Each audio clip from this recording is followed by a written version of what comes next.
Police वाले उठा के ले जाते हैं, ना तो किसी थाने के अंदर किसी एफआईआर के अंदर नामजद करते हैं, बल्कि थाने के अंदर ही बिठा लेते हैं। और कई दफ़ा तो वो कहते हैं बस इस कमरे में आप बैठे रहें, और ख़ास तौर पे ऊपर मर्डर केसेस के वगैरह के अंदर वो कहते हैं कि जी आपको हम बेगुनाह कर देंगे, लेकिन बस दूसरी पार्टी को जो है वो सेटिस्फाई करने के लिए हम आपको कुछ दिन थाने के अंदर बिठाए रखेंगे। तो ऐसी सूरत के अंदर जो है वो क्या करना चाहिए, क्या बैठे रहना चाहिए? वो कहते हैं जी कोई ज़मानत भी आप ना करवाएं, आपको ज़रूरत ही कुछ नहीं है, बस आपने रहना थाने के अंदर, जाना कहीं नहीं। अच्छा नजम, आपके सवाल को ना थोड़ा सा मैं रिफाइन करता हूँ। एक बात याद रखिएगा कि पुलिस वाला कभी भी मुंह उठा के आपको नहीं लेके जाएगा, मुझे नहीं लेके जाएगा, और आग हमेशा धुआं वहीं उठता है जहाँ पे कोई ना कोई आग होती है, पहली बात। अच्छा, दूसरी ये चीज़ है कि अमूमन इस किस्म की प्रैक्टिसेस, चोरी, डकैती, नारकोटिक्स के अंदर ये सारी चीज़ें होती हैं। और अगर आपकी कोई ख़ानदानी दुश्मनी चल रही है कत्ल व गारत की, तो उसके अंदर वाइडर नेट थ्रो करके इन्वेस्टिगेशंस की जाती हैं।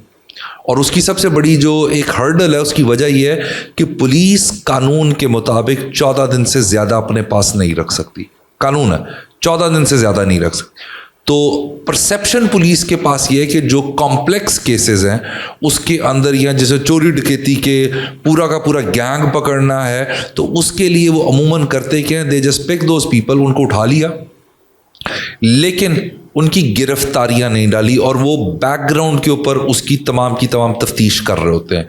और अल्टीमेटली वो जिसकी वजह से पार्टी को कहते हैं कि जी आपने कोई बेल शेल नहीं करवानी, तो ये एफआईआर ही नहीं तो बेल कहाँ से करवानी है, तो हम इसको वैसे ही छोड़ देंगे।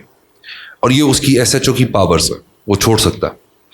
अच्छा, अब इसके अंदर सिनेरियो ये है कि मोस्ट ऑफ द टाइम्स जो इस किस्म के कॉम्प्लेक्स केसेस होते हैं उसमें ये उनका किसी को अपने कब्जे में लेना 1-1, 2-2 महीने पे भी चला जाता है।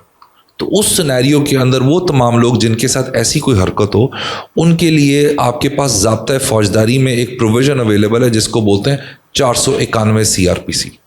हब से बेजा की पिटिशन फाइल करते हैं आप सेशन जज के पास, और फिर वो बेलेफ अपॉइंट करता है, और बेलेफ आपके साथ जाता है उस थाने के अंदर और चेक करता है कि अली को इन्होंने पकड़ा हुआ है तो क्या कोई एफआईआर दर्ज है, और अगर नहीं है तो इसमें एक बहुत बड़ी साइंस होती है, रपट रोज नामचा रोका हुआ, वो खैर वो डिटेल डिस्कशन है, उस पर नहीं जाते।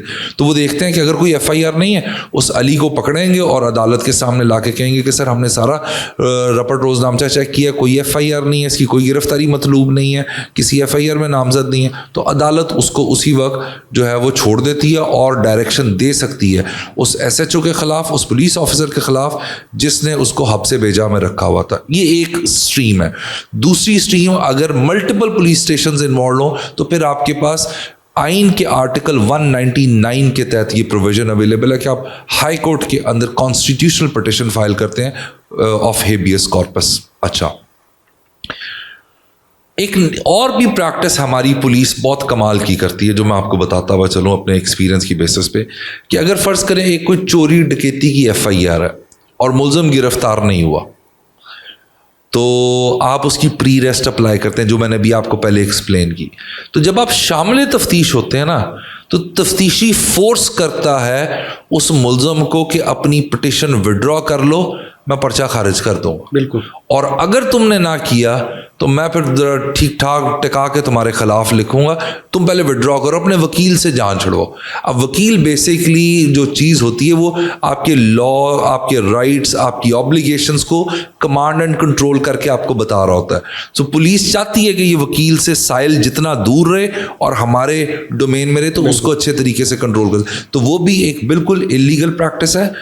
एक साइल को, चाहे वो मुद्दई हो चाहे मुल्ज़म हो, पुलिस वाले से ज़्यादा अपने वकील की बात सुननी चाहिए, क्योंकि उसी ने अदालत के अंदर मुकदमे को साबित करना है और उसी ने अदालत के अंदर मुल्ज़म को बेगुनाह साबित करना है। सो इस वजह से वकील की ओपिनियन की जो एडवाइस है वो ज़्यादा इंपॉर्टेंट है एज़ कंपेयर टू तफ्तीशी के।